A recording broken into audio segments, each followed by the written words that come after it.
సింహాచలంలో చందనోత్సవం.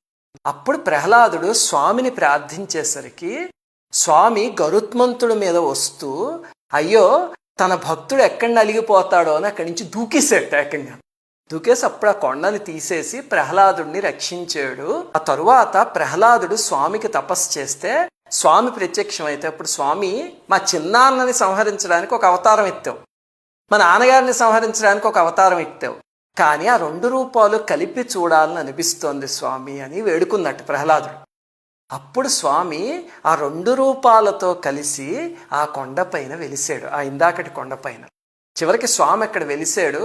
ఆ ఆలయాన్ని ప్రహ్లాదుడు కట్టించాడు. అందుకే ఇప్పటికి కూడా మీరు ఆ గర్భాలయం ప్రాంతాన్ని ప్రహ్లాద మండపం అని పిలుస్తారు.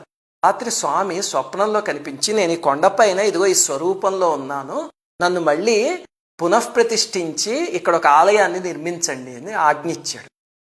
అప్పుడు స్వామి ఒక ఆదేశం ఇచ్చాట. ఏమిటంటే నన్ను ఇలాగా చందనంతో కప్పి ఉంచండి, ఉంచి ప్రతి సంవత్సరము ఈ రోజే ఈ రకంగానే తీయండి, తీస్తే నా నిజరూప దర్శనాన్ని భక్తులకు అనుగ్రహిస్తాను అని చెప్పాట. ఆ ఒక్కరోజు మాత్రం అదంతా తీసి స్వామి నిజరూప దర్శనాన్ని మనకిస్తాడు. దాన్నే అక్షయ తృతీయ చందనోత్సవం అని పిలుస్తారు. అది చందనోత్సవం వెనకాలన్న కథ.